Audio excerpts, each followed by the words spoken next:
Why is my Skype so giant? That's what she said. Gotta send you the pictures. You shot who and what now?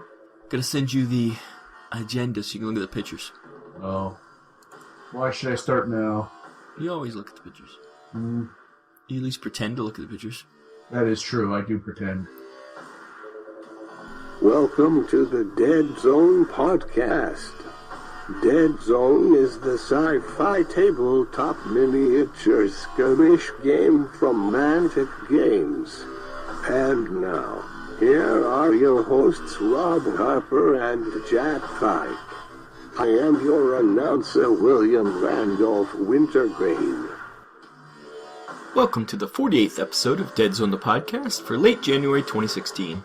In this episode, we have a lot of news, and we discuss the latest on the beta for Deadzone Redux. As always, you can go to deadzonegame.podbean.com to see all the pictures, or you can go to youtube.com/c/Deadzone the Podcast for the video version of this show. And now on to the episode. Welcome to Deadzone, episode 48. My name's Jack. And I'm Rob. And in this episode of Deadzone, we're going to have lots of news to talk about. And, other things. I'm sure we'll talk about Deadzone Redux. Because that's the thing. That's a thing. That is a thing. So we'll start with news. And the news on this one is that Deadzone Infestation has been pushed back, of course. We knew it would happen. And they say they'll start shipping in March. What? So it's about 2 months late. They said, well, a month late, I guess. Matters what time in March. If it's the end of March, it'd be 2 months late. But we knew this was going to happen. We predicted this when? A while ago when we were like, there's no way they can get a book done in a month. I will not accept that. I was fully prepared to be infestating. In January. So, you take your naysaying. I still believe. Even though they said they're going to be in March, you believe that it could be still January? I believe. Well, that's good. Someone's got to believe. But there is a picture we'll have up on our website of they posted of their warehouse, and they've got you can see a lot of boxes, and a lot of them say wall on them, so I assume it's all the battle zones. They must have those in already. And they have the same, I used to work in a warehouse, and they have the same shelving as we do. That's an interesting non sequitur. Now I'm looking at the picture, and that's a lot of boxes. And for a small company to be able to house all that crap, that's imagine what. I think they had to buy a warehouse to for the Dungeon Saga. I think they had to move into another place so they could have a warehouse. But yeah. Well, there's the new Kickstarter has been announced, and I was right. Brainy Smurf style. It is Walking Dead, and they said, I did call it, but they said that for that one they expect it to be even bigger, which I can see that, and they actually are starting a whole new system for dealing with like complaints and stuff, like it's called Fresh Desk, I think it's called, and they're setting up a whole thing just because they realized they thought that Dungeon Saga was big and Deadzone was big. Wait till this one comes out, it's gonna be gigantor. So they expect it to do huge monies. But before that's going to start in February, that one, Walking Dead. So anybody who's into Walking Dead, which I don't think Jack or I am, so. No. But for the others who are, that'll be a big Kickstarter. But as for Infestation, we've reported before about the material change, but they said that they've gotten into more detail about why they changed the materials for some of the models, from metal and resin into the hard plastics. And they said that the weight of the weight of the Night Terrors in metal, it could barely stand up. It was so heavy, it would just flop over all the time, even with a base probably. And plastic, obviously, being lightweight, it's easier to build, and it's no problems with falling over. And they said with the Broodmother, her staff would have been resin, and it kept breaking. And they had a studio model that they were using to do their play testing, and they snapped it 3 times. But ever since they got the plastic version, it's gotten bashed about. It's never broken. So that's a good sign that everybody complaining about not being resin and not being metal. Well, guess what? Now your models won't snap when you play with them, and they won't break your table if you drop a metal Night Terror. The resin is too brittle. I can understand a small piece like a staff would certainly cause... Yeah, you know how brittle those. Yeah. There'd be modeling nightmares, and then durability. They don't have to explain themselves to us, but... Well, a lot of complainers out there in the world. Well, like you, a wise man once said, there's bitches from all four corners. Yes. What a wise person said that. They've also released pictures of some of the sprues. Because once again, people were complaining about the Forgefather Steel Warriors, saying that, you couldn't make enough stuff out of them. So they released the picture, and they have like 6 different weapons and all this stuff, different things you can build with them. So you can check out this sprue. You see all the hammers and some arms with pistols, some rifles, some helmets. Yeah, so I hope you're happy now, people. They have a beautiful sprue full of stuff.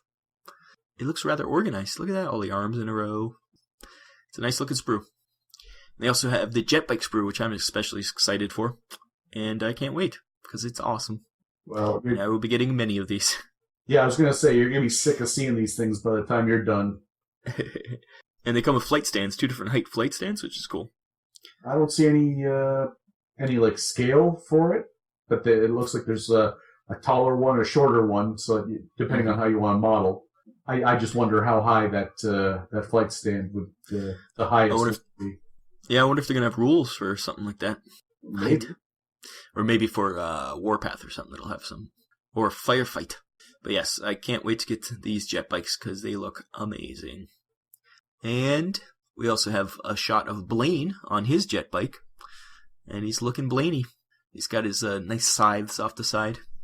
I hope they do rules that where you can hit people and stuff like that. That'd be fun.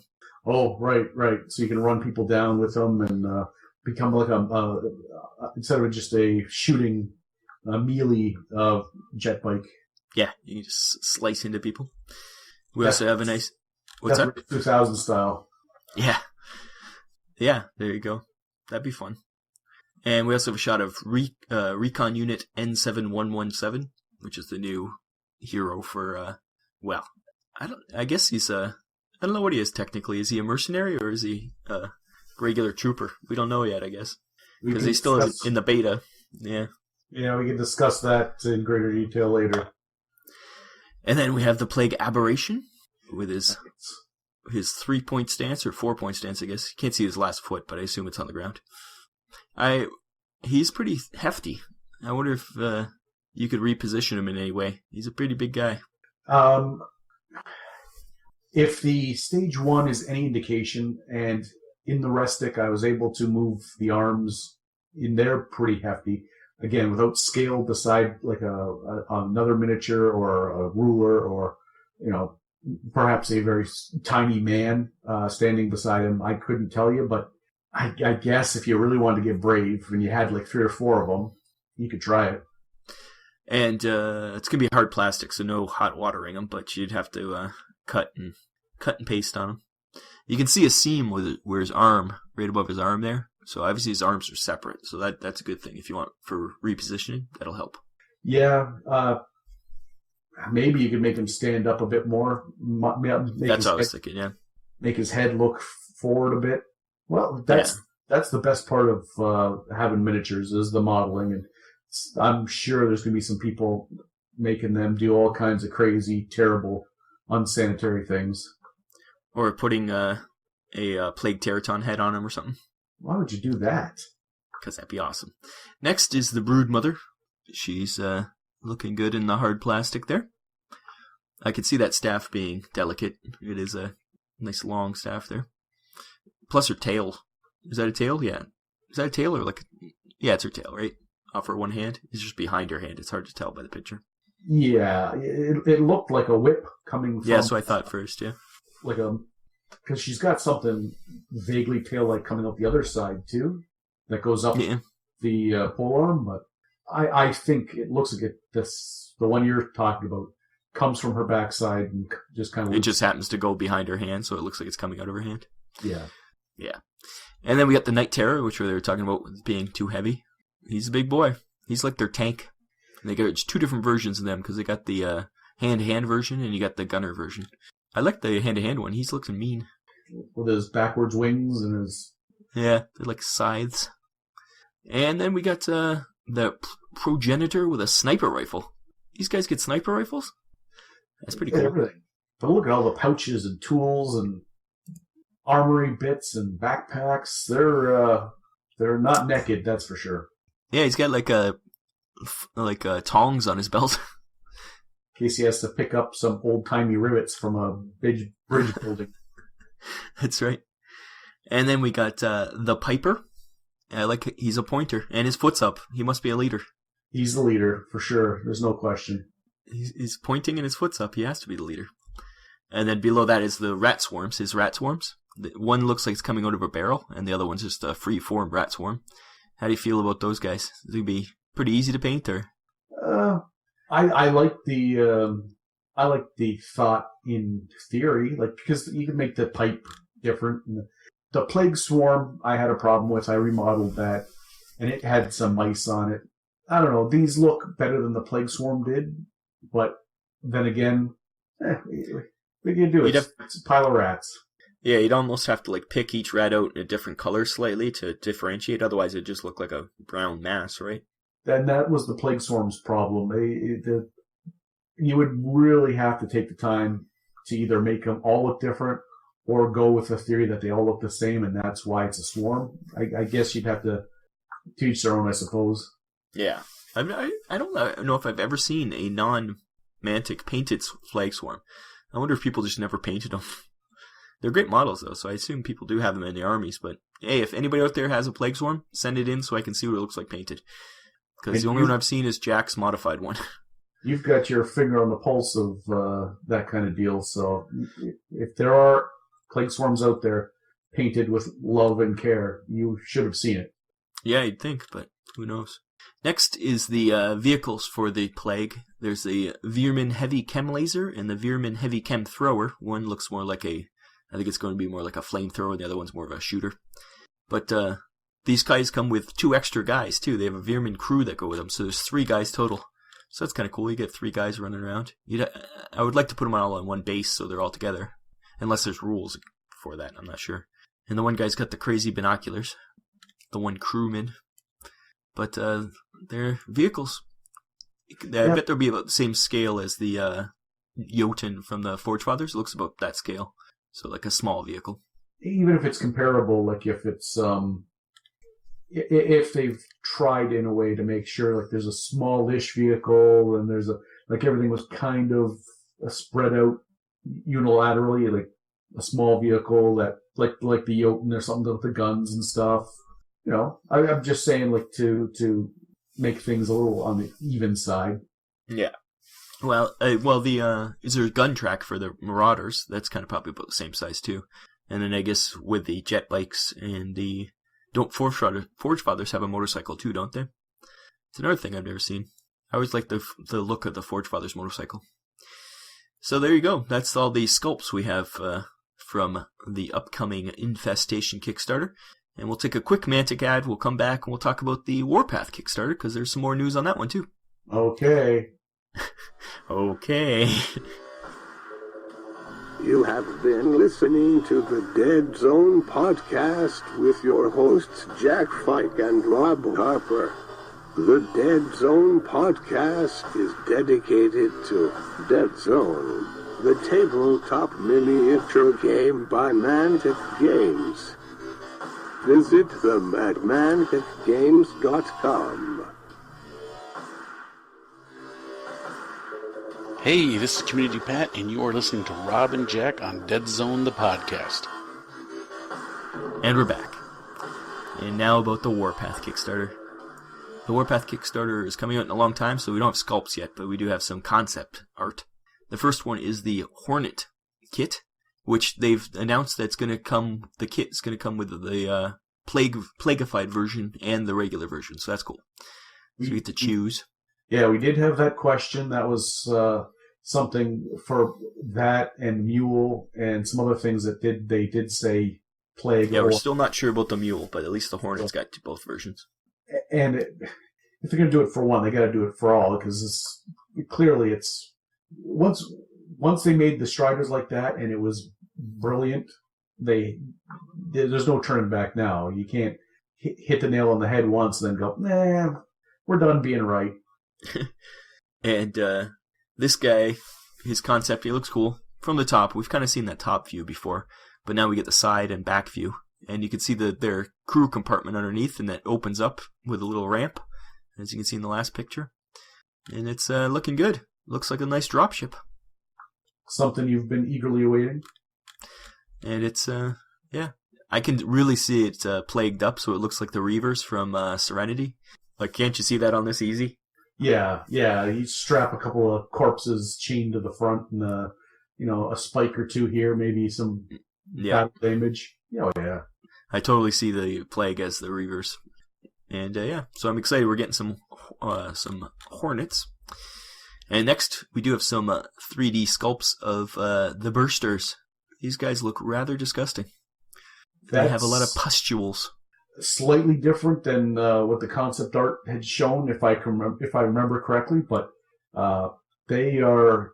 I'm looking forward to them. That's imagine what you can do with all the pustules, all the art, like the painting you can do on them. And they look like they're part plagued with the bones and the protrusions and stuff, and the musculature. But then they also look all gooey. So they wouldn't necessarily need to match the rest of your army. If you're sick of painting like your bubblegum pink and white or your green or whatever you chose, those guys, you're gonna be able to mix and match a little, spread your creative wings a little bit. Mm-hmm. Because you could do with all the pustules and stuff red, like bloody, or you can do them like greenish, so it's like acid kind of almost, like putrescent. They are disgusting. And, yeah. You see there's two different versions of the feet, and it looks like they're going to have two different hand positions. And yeah. I'm, of all the things that I'm looking forward to, and I can only imagine, since they've pushed back Infestation, I can only imagine how long Warpath's going to take, but this is what I'm waiting on right here. Yep, you'll see those guys. The Apparition looks nice, and I like him, but these guys are tickling my fancy. Yeah, them and the Murderbirds were the highlight of the Warpath for the Plague, that's for sure. Yeah, well, I want to take a gander at the Murderbirds, and I'll paint them, and certainly I'll enjoy them, but for just pure aesthetically and what you can do with it, yeah, the birds are the birds. Yeah, those guys are what I'm looking forward to. They're a little too disgusting for me, I think. I wouldn't want to have to paint them. I'd be like, ew. No, you would love to do that. We'll take another break now, and we'll be right back, and we will discuss Deadzone Redux. It is time for a brief message from our friends at Iron Watch Magazine. Do you like Mantic games? Do you want to read about your favorite games in a monthly magazine? Have we got the offer for you? Iron Watch Magazine. Iron Watch brings you the latest news, articles, and short stories taking place in the Mantic universe. Dreadball, Kings of War, Deadzone, Warpath. You want it? They got it. Ironwatch.wordpress.com. Get it now for the low price of free. You can't beat that at twice the price. That's ironwatch.wordpress.com. Download now. Welcome back to the Deadzone Podcast. And welcome back to the Deadzone Podcast, where we've just discussed a couple of Kickstarters and what they hold for our future. But what's next, Rob? Well, we'll discuss some Deadzone Redux. And I think next episode we're going to have Coach on, and we'll really get into in depth with that. But this one we have a long dissertation from our friend Kevin Riddle, and he sent us a huge email detailing these changes him and his friends would like to see in Deadzone Redux. And we'll go over that. We'll discuss that as we go, and then I'll give our opinions on the things he brings up, and we'll see where it goes from there. So that's going to be a someone else's take on what we've been discussing, as well as some ideas of their own, and that's why we have these discussions. And I'm looking forward to hearing what they've got to say. Yep, for sure. So we'll start. He starts with saying that he likes the command dice, and that we've already said that that's probably the biggest change that for Deadzone Redux. That the biggest change we really like, because getting rid of the cards is one thing, but those command dice work so well that it's a great addition. I agree. Of all the changes that they started with, that Mantic had in the works, and we saw progress through all the betas, it's the best change, and really one of the only ones that stuck, if I have to be so bold, is to maybe bury the lead a bit on where we're going to go. Why? Some of the things you're going to mention?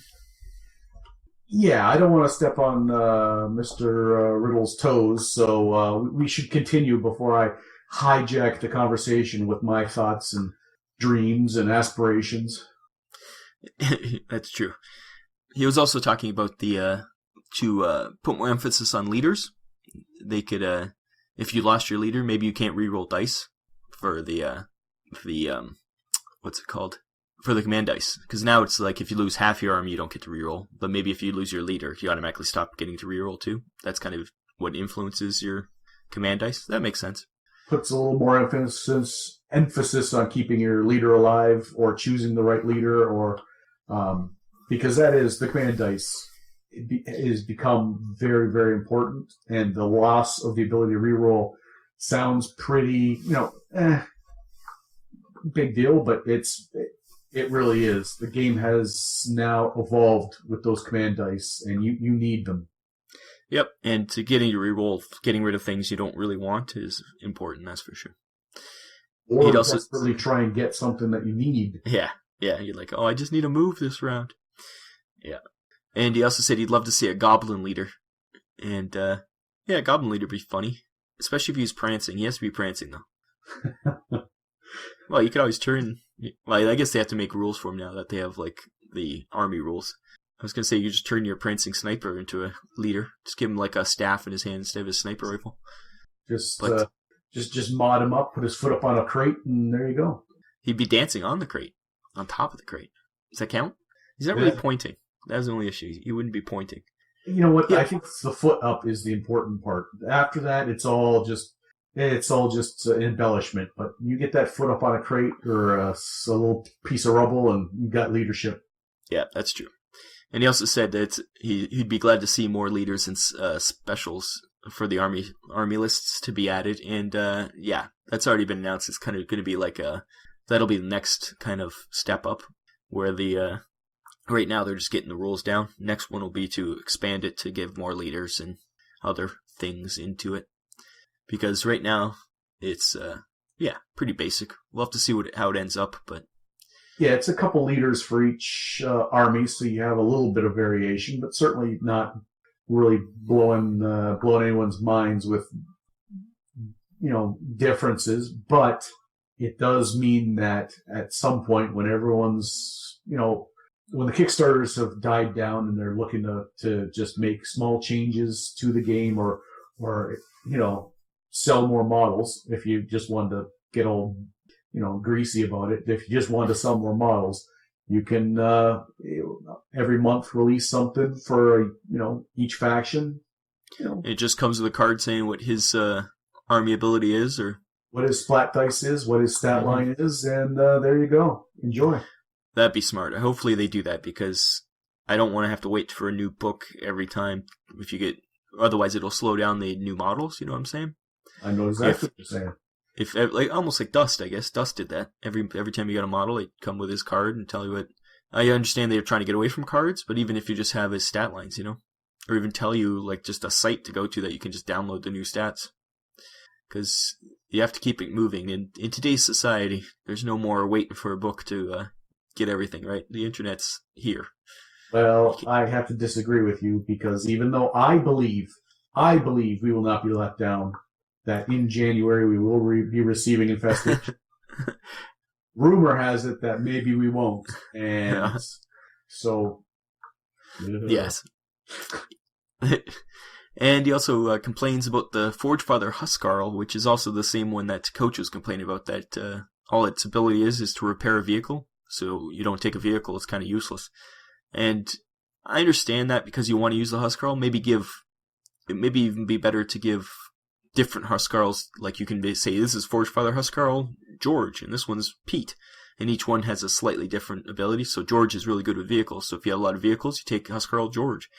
But you still want to use that Huskarl model, right? So you want to have the option of you want to use your model, but you don't want that ability. Yeah, if you really love that model and you have no intention of fielding a vehicle, especially in Deadzone where the price could be so prohibitive that you couldn't field a vehicle worth... let alone multiple vehicles, so you get to heal your one vehicle you have. Like, you'd have to keep your guy right next to that vehicle the whole time. It's kind of like... It's like a medic. Medics are useless. So unless you change the rule to say construct or something that allowed you, you have a Strider, yes, but also if you have, this, someone with powered armor, whatever. That's right. It should be leader and any Forgefather. Like, it's, he's like a medic / mechanic, kind of, not just a mechanic, And you could explain it saying, yeah, he's repairing the armor, not the guy, right? Yeah, something like that. But we've seen basically what's the last beta of the betas, the Zeta Beta, as it were. The Zeta Beta. That's still a thing, so they might not be making any changes to that, but I think it's... Yeah. Hopefully they've been listening, because we've seen the last public beta. Maybe there's the rules committee might have something a little bit more polished. Obviously they must have something more polished. And maybe they've changed some of this stuff. He also mentions a name from the past here. He mentions James Hewlett. Remember James Hewitt back in the day? Yes. He's dead to us, but he said he was wondering if he had given any opinions about this, and he was a great asset to Mantic, and that's true. Before he died and joined the dark side, he was an asset, but now he's dead. And actually, he just released on his corpse just released on Twitter that he's going to be working on the new Blood Bowl from GW. So that's really good for him. That's a major thing. He's working on a new version of the old sports game from GW. So good for him, but he's dead to us. You've said that. That's there's a place of hurt that's coming from, and I think everyone will let you vent and get that out of the way. But it's a little unsettling. Yes, he is a traitor, as in Kevin Smith yelling at Finn. So yes, that's a good, timely reference. That is both timely and one that not very many people will understand. So yes, I try to keep it esoteric. His next point is talking about Overwatch and how a lot of people are complaining that it's gone, and he's suggesting maybe streamline it. Allow weapons with rapid fire suppression to be put on Overwatch with a -1 or a -2 to shooting, and make it like they require extra successes or something to pin the model. Otherwise, they're just no effect. You're just shooting, missing, Or allow Overwatch models to make a single short action. We had already perfected Overwatch. It disappearing. It was a conscious choice by Mantic. I think there's been enough people asking for to rewind time on some of the changes. If Overwatch is gone, I would not shed a tear. Yeah, me too. I think it's sure, have it in Firefight, like in the next level up, but we want it quick. We want it just quick strike teams here. Nobody's sitting around waiting for other people to do things. Everybody's just going at each other. It's you don't need Overwatch in these games. It's too short a time.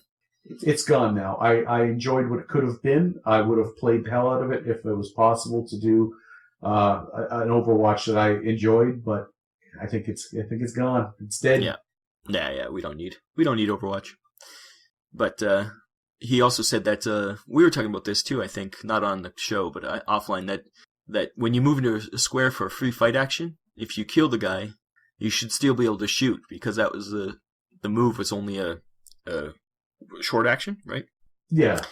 But the FAQ, obviously, they fixed this and they said, no, the moment you fight, your turn's done, kind of. But that'd be cool. So you could shoot, slice a guy, and then or run into a square, slice a guy down, he dies, and then you shoot somebody else. That'd be so cinematic. I think they should go more cinematic with Deadzone, and I think that'd be awesome.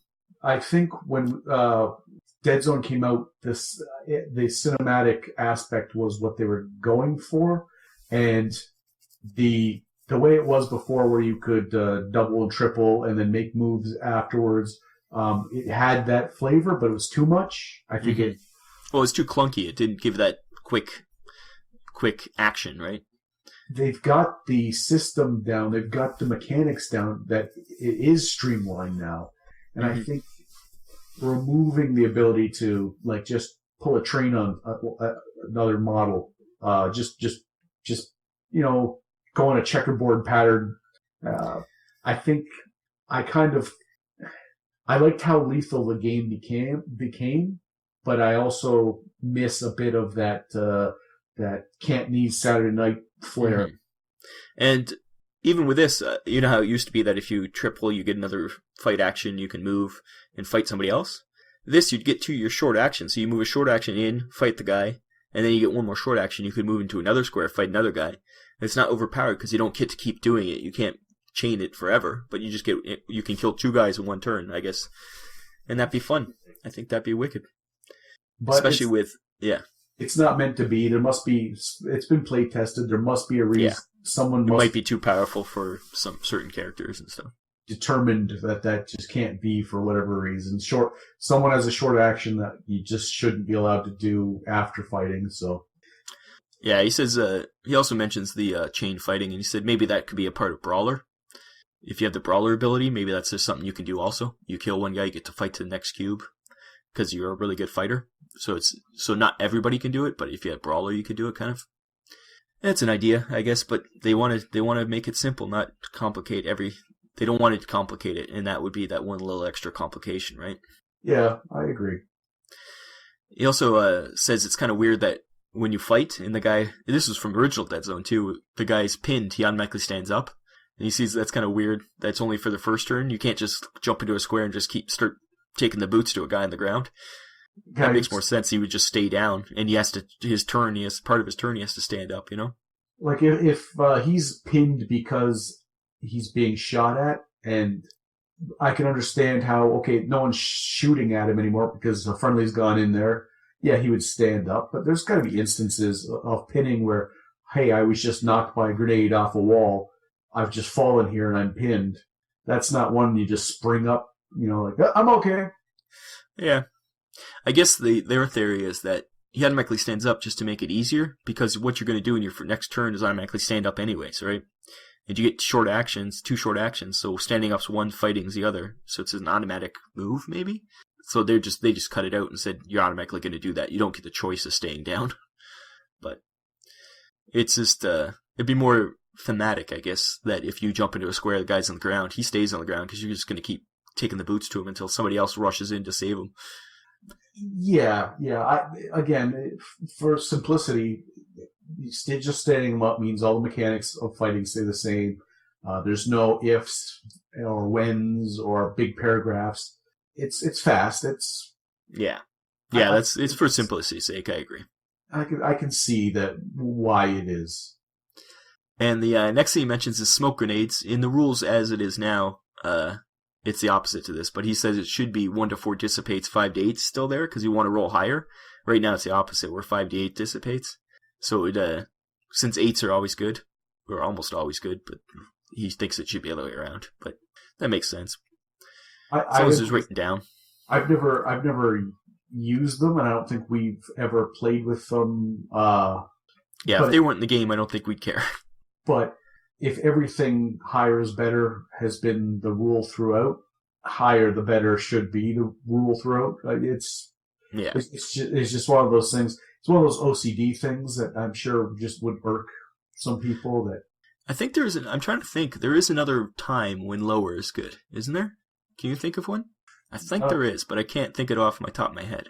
Not this time of night on a work night. Yeah.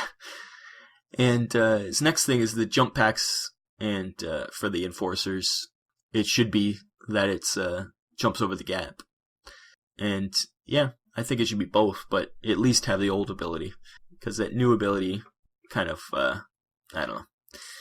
I think falling off a wall is so rare that having a jump pack could be so what, you know? The Enforcers are already nerfed enough. They don't need to lose their ability to jump across gaps.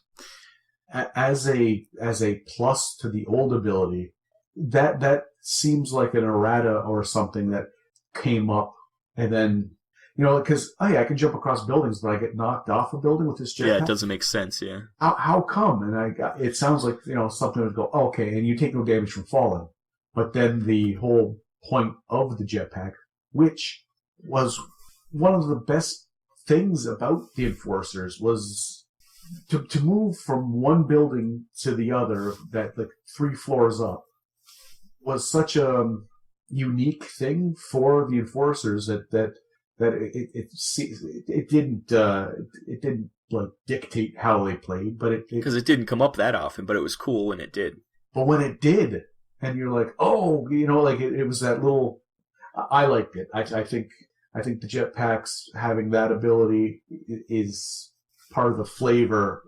I can see why they didn't, though. Again, I think because in upcoming games, the jetpacks are going to be used for deployment from vehicles, flying vehicles. They're going to be the parachute of the... Yeah, that's what they are, yeah. So, you know, I can see why. Yeah. Yeah, I miss the... I guess they're saying that jetpacks can't lift a guy up, but they can stop you from falling, kind of thing, you know? They just slow a descent. Sort of like a small child with an umbrella. You know, if you just... if they jump off a roof with an umbrella, they just float to the ground gracefully. Public service announcement: do not try this at home. But children, it is true. So, well, any children watching this or listening to this podcast, you probably shouldn't be. But first of all, you wouldn't get half the references we say. No, and I would have to say your parents are f***ing awful. Another thing that that he said is that it's mutations for the plague. How do you feel about them being gone? He says it sucks because it was a neat twist, and he'd probably end up house ruling that they do have mutations. How do you feel about the mutations being gone?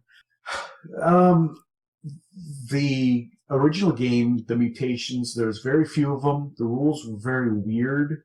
It seemed like that was the springboard for how a mutation system. Like, it was always weird that there was bad mutations, which I don't know why you would choose. Like, if you're building a strike team of elite people, why would you take Jimmy Plagerton, who, oh, by the way, has brittle bones? Yeah, he's got a fragile heart. It's like, yeah, that's a good point. I don't know why, but also, no matter how many guys you fielded, only 3 could have a mutation. It wasn't like for every 3 you get 1. It was 3. That kind of makes more sense, yeah. So, you're right, like, you could have just like 2 guys, but half of them would have mutations. You could field 10 guys or 4 guys, and you got 3 mutations. So with those things being said, it wasn't a perfect system, but it was I don't know, it mixed it up a little bit. It's true. I think that'd be another thing we'd have to add make a new mutations rules for house ruling it. That might be something we should think about. The problem is, a lot of times it would give a skill like that have been removed from the game, or it was. That's what I'm saying. We'll build a whole new system for mutations. You could. I don't know.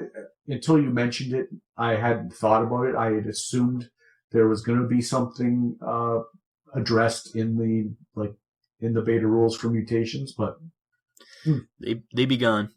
They're gone. And, well, Kevin, you're right. There is it's not. It takes a little flavor away. Yeah, it's not the end all be all, but it certainly was just one less, thing. Yeah. And next, he talks about defender shields. We talked about with Coach how good they are, but he makes a good point to to make them a little nerfed about. They should make them heavy, so maybe you can only have a small arm weapon with it, something one-handed, since you have to carry this huge shield around. And that would make it a little less OP, because right now you could have a defender shield with a sniper rifle. But I think they've addressed that. I'm not sure about with defender shields, but remember they have hard points on the guys now. where they can only have a certain amount of things. Maybe that takes up more hard points. I'm not sure if the Defender Shield's on that list or not, but I think they will address that. We haven't played with the latest version yet. And we did look over now the armor building and the strike team building, and it has gotten a little on the fiddly side, a little on the complicated side.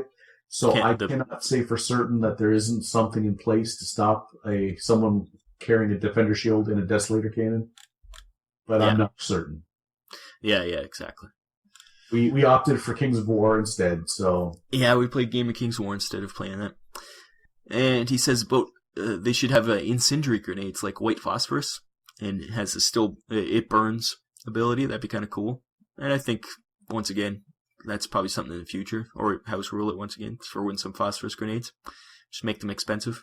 The old Willy Pete, yes. And it is horrific and terrible to see in person, but it'd be cool in the game.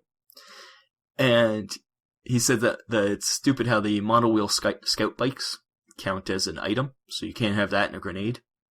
And it should be a vehicle, but I guess since you can pack it up, maybe you could throw it on your back. So, I don't know.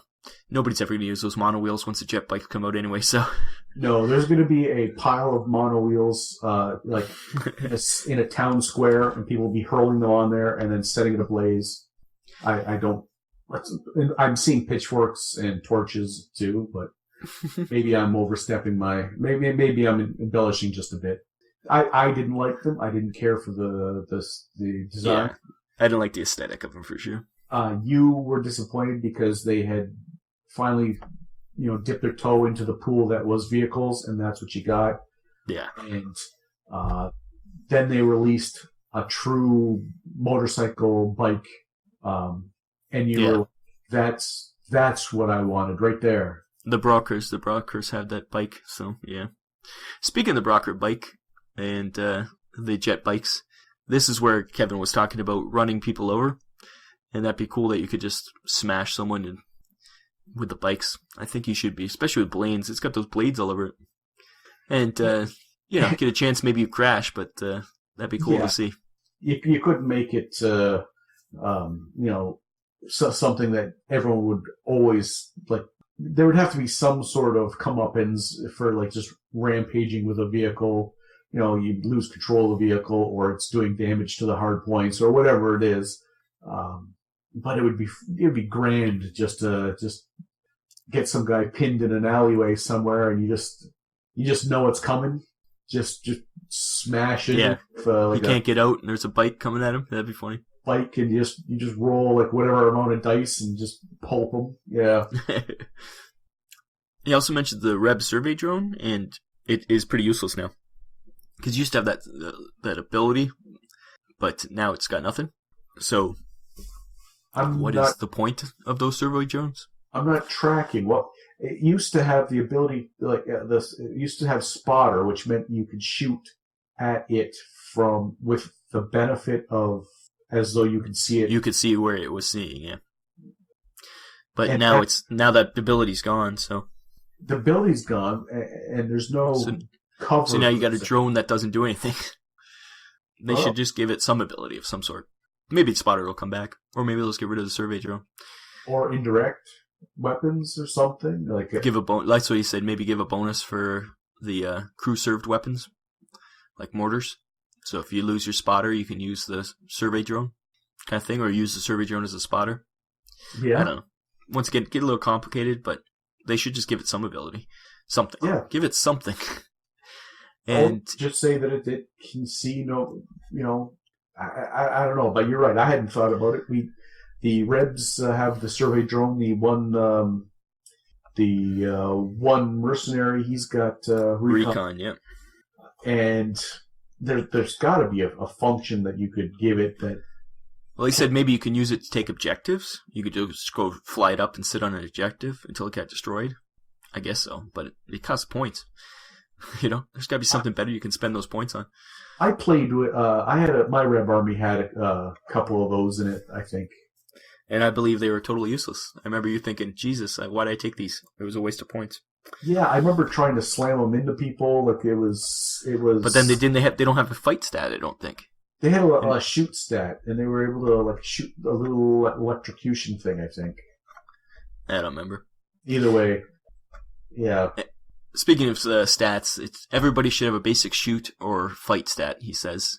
Because obviously if you're going to go war, you at least have a pistol or a knife. You know. Because even the Plague Loader or the Sphere should have pistols. You know. And Veerman Marauders, all those guys should have pistols at least. So everybody should have... Every creature should have a fight or a shoot stat. Like both, you know? Except for the medic. Oh, except for the Jed 1 medic, yeah. He's because he refuses to fight, yeah. But you're right. Just because he's modeled carrying a large projectile in his hands and supposed to stand beside a mortar, he should be able to fight. Mm-hmm. And anything that doesn't have the fights, like a fight stat, that doesn't mean it wouldn't. Like give a punch at least, right? Yeah, like give him a 6+, like make it really hard, or an 8+, or 7+, you know, if he's not supposed to fight, but still give him a stat.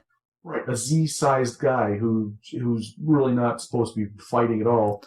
But you just give him a terrible stat, so he needs to roll really high to punch someone. Yeah, 6+, and he's biting on your ankle. 7 or 8+ even.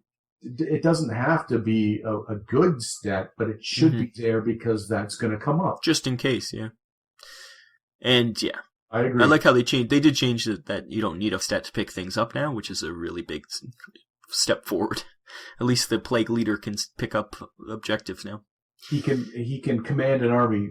He has hands so big that you can model a whole other person laying prone in his hands, but he is unable to open up a crate and look inside. Yeah. It does bring up the point that there, as of right now, plague dogs and anything, they can now pick up and carry items. Yeah, they could fetch. Which I agree with. It works as it is right now. It works. It's not going to be 100%. And there could be, complaints either way. But as it stands in these rules now, I think it works. The best you can do without having to say, if the model has hands with digits or tentacles or something, use your own judgment. Prehensile, without getting that specific. Anything can go over there and pick it up in its mouth, with its tail, whatever it is. Yep, for sure. And lastly, he said that he liked Coach mentioned civilians in scenarios. I think we were both all mentioning it, but they could either fight, run, freeze, do things like that. But you yourself have created civilian rules. I don't think we ever released them, did we? I wrote them up. You and all your wisdom, your corrections was twice as long as the rules I wrote, so that was a little disheartening. I did push those papers, those tear-soaked papers aside. But also, just when we played it a couple times, and it was just when the changes to the switching rules over were being made, and I did it in the flavor that was there at the time. It had the skills, like the civilians had some skills, and it was written in the same way as like the zombie rules, and like all those rules now, they're dust in the wind. Yeah, it would need to be retooled completely. So what you're saying is you're going to redo all of the civilian rules for Deadzone Redux? No. Oh God, no. Not after the lambasting I took at your hands. I don't know what you're talking about, because we played it and it was fun. And it was, but you were like, meh. I don't remember any of this. Well, I'll take it to my grave, the hurt. You are insane. But yes. So Jack, we'll be making civilian rules for Deadzone Redux. Don't worry. Soon. Once we get it in our hands in March. January. Remember, they said January. And with that, we'll take another break, and we'll be back to talk about, I don't know, we'll probably wrap it up. I think it's been a long episode so far. Y'all come back now, you hear? Countercharge. Countercharge. Countercharge is the first podcast totally dedicated to the game Kings of War. Join your hosts Andrew, Mark, and Rob as they delve into the world of Mantica and bring you in-depth coverage of all things Kings of War. You can find us on iTunes and at ohiohammer.com, a proud member of the Ohio Hammer network of podcasts. Hey, this is Jack from the Deadzone Podcast, and you've been listening to the Deadzone Podcast. With Jack from the Deadzone Podcast. So much Deadzone Podcast, it'll make you vomit. Welcome back to the Deadzone Podcast, where we're going to wrap this bad boy up. We're going to make sure you're all swaddled, and we'll tuck you into bed, give you a little kiss on the head, and let you move on into slumberland. But first, we got some shout-outs. Shout-outs! Our first shout-out is going to be to the Countercharge podcast, because on the latest Countercharge Extra, they gave us a shout-out. Rob said we were one of his favorite podcasts. Well, maybe not favorite, one of the ones he actually listened to. And that did you hear that, Jack? Yeah. Yes, I did. Yes, he called Jack Jake, so it was a little sad, but that's not the first time it's happened. It's not. No, it wasn't him either before, was it? It was somebody else, wasn't it? Yeah. Was it Adam? I think it was Adam called you Jake once. Yeah, it happens. I'm not. You like to think that I'm going to explode, but I was hoping you would. I was gonna. I did when Adam did it like years ago, but I'm now. Yeah. You've desensitized. Yes, I've gotten a hard candy shell over my heart now. Like I thought No. Well, that was easy. Rob could not screw up my name since it is Rob. So. Yeah. But yes, yeah, I do like the last Countercharge that really piqued my interest. They were talking about because they'll go over the armies in particular. They'll deconstruct the army. They did on I love those. That was really just fun to listen to because they had special guests who played the armies, and it was I enjoyed the podcast. Yeah, it's great. Even though my name, it's Jack. I knew we'd get to him. Just a quick Google search, maybe just even... We do appreciate them. And also, our friend Heretic 30K over on Twitter, he said he's starting to make new terrain for WARPATH and Deadzone Redux, and he sent us a picture of his building. That's a nice solid building he's got there, half destroyed. I like it. With the rubble and the whole deal, it's a classic battle zone. It's got some elevation, got some. That piece of terrain can fit on a nice sized board and offer possibilities. I miss building battle zones. It's been a long time. The last one I built was out of all our scrap stuff in your spare room, and it exploded while you're trying to sleep. And you and your girlfriend are like, "What's that noise?" As I'm cursing. Yes, as the building exploded. That did happen. But to be fair, we're going to get a ton of battle zone stuff in a couple weeks through Infestation. So yeah, you'll be able to cause all kinds of ruckus in my spare room. Yes. We'll build some more up. It'll be fun. And we also got a response to our WARPATH Kickstarter question about what we should do. And it was from Tony, our friend Tony Hopkins. And if there's someone who knows terrain, yeah, that's right. Those battle zones, it's Mr. Hopkins. He sent us about, a 10-page letter detailing everything we should be getting. And he micro-analyzed every little bit. But we thank him for that, and we'll take his suggestions into on board. I don't know. How do you even say that? I don't speak English. We'll take his suggestions to heart. Yes, to heart. And he said this is what he's getting. He's getting the Ultimate Tyrant, and he's getting the Enforcer battle group, 2 Interceptor battle groups, the Planes, two Corporation battle groups. That's what Jack wanted to do. He's getting the Hornet, and he's getting 2 Free Hornets. So that says his free stuff. So he's going heavy on Corporation and Enforcers here. And he's also getting some add-ons. He's getting Jetbikes, Striders, a Mule, 2 Plague Mules, a Plague Formation. It looks like he's going for Plague too, but once again, he didn't like the battle group like we did. He's getting a Subject 901. He's getting 20 3rd gens. He's getting the Enforcer Tank Hunters. They're because it looks like this is going to be for Warpath more, because those are the guys with the heavy weapons. He's getting 2 of those. He's getting the Bursters. He's getting 6 Bursters and 10 Murderbirds. So there you go. He's going heavy on Enforcers, Corporation, and Plague. Good selection. Yeah, and hopefully, now we still have time to do our survey to get our stuff in. There's still time for other people to have suggestions.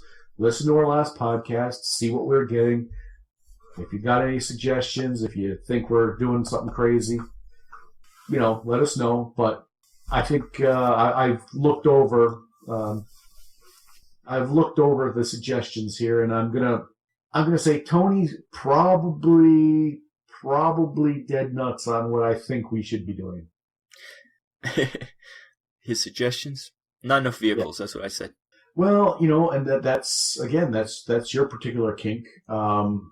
I applaud his 2 corporation battle groups. It is good, and you do like your corpse. But what is that supposed to mean? It was a double entendre. And he ends it by saying that his progress on building more battle zones is stalled, but this year, with all these Kickstarters coming, he'll get back to preparation for full-scale war, because he's working on that Warpath. So can't wait to see what he has involved for that, because you get a 6x4 table full of some of Tony's stuff. That'd be nice to see. Well, that's the board he made before. You could probably play Warpath on that. It might be a little too full, right? Maybe not. That's I guess true. not. We just spread some stuff out, take a little bit off. But yeah, his construction area. It was certainly something to behold. I guess you could definitely play it if you didn't put them on the movement trays. If you're just doing the 40k style of moving guys separately, you could play in there, because then you could move around things and you wouldn't have to worry. But imagine trying to get movement trays like Kings of War inside of that kind of terrain. That'd be tough. Yeah. I don't think multi-basing for Warpath doesn't seem like it's for ease sake, for moving stuff is so much easier, but for actual thematic sense, probably not as much, right? Yeah, with the option of going into buildings and stuff. Mm-hmm. But I think that's a whole other podcast in itself. Yeah, once we get closer to Warpath, we'll get into that and talk about modeling for that. And we'll move on to our stuff. Did you do anything model-wise since our last episode? Not a damn thing. Well, you did finish your Kings of War armies, but that's about it, right? Yeah, and even that, it's not finished. I was able to get enough put together. Well, you painted them all and based them all. Yeah, but yeah. Not multi-based, but... Not multi-based. I got enough painted to make us, make up enough of an army that we could play. I was chastised thoroughly for my base sizes, but I don't think we can get into that now. We'll have to go on some Kings of War podcast to talk about that. Yes, if they can chastise you too.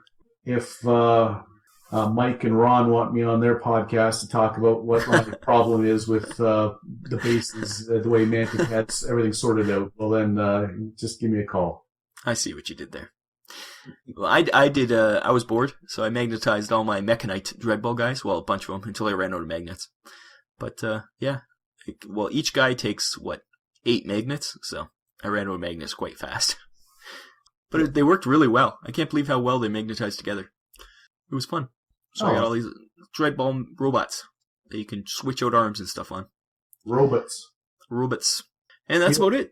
We have no intention of playing Dreadball, I don't think. No. I just was bored, so I wanted to build something. I haven't built anything in a long time. I've been a lot of painting, not building. So I magnetized some robots. But yeah, anything else you want to talk about before we wrap this sucker up?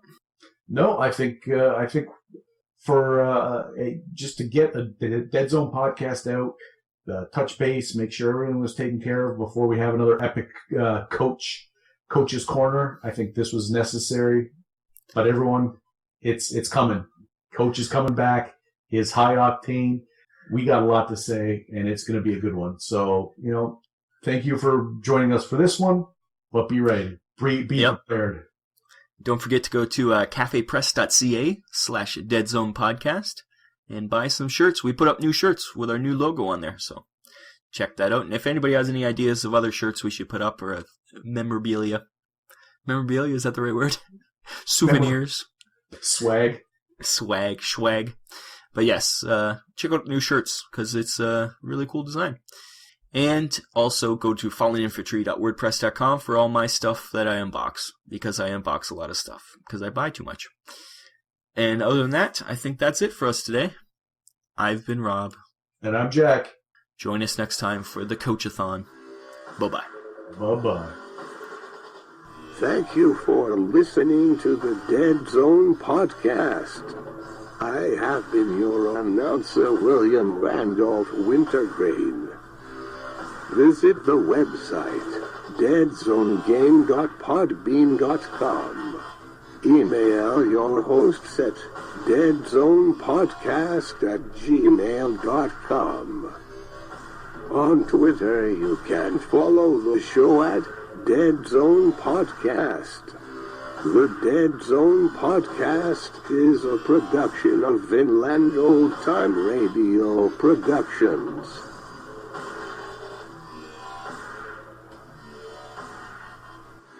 You got everything under control. What do you mean? I have nothing under control. Why'd you sound like Hal there for a second? This isn't really me, it's my computer. It's gained sentience. I have nothing under control, Dave. There's a lot of news. News, which we're not going to say because apparently that's It's cliche. cliche. That's something you're avoiding. No, I was avoiding saying picatures. But I am to avoid saying the news. Is that your solemn oath? No, that is something that was foisted upon me. I don't think so. No. Maybe I was just in a bad mood. Don't say that! That's the theme of most of our interactions. Oh. Oh. Like, they sell that stuff on Amazon, but then you can't get over the border. You have to just try to sneak it over. Yes, and then at that point, something small that you can say, okay, I'm just taking this across the border. Oh, I've always had this, is one thing. Supplies for mold making, how do you... Well, especially chemicals. Like, who knows? They'll be like, what's in there? Drink some, prove it's not explosives. But there isn't. I can't drink them both. They'll form in my throat. You should have thought of that before you started smuggling. No, I don't care about the podcast. Obviously. Phoning it in. Bring it. Literally. You have been listening to the Deadzone Podcast. And now, a word from the fine folks at Vinland Old Time Radio. You think this is funny? Oh, you don't? Oh. Then maybe you'll find Vinland Old Time Radio more of your liking. More of your liking indeed, Rob. VinlandOldTimeRadio.podbean.com. It's where the funny lives.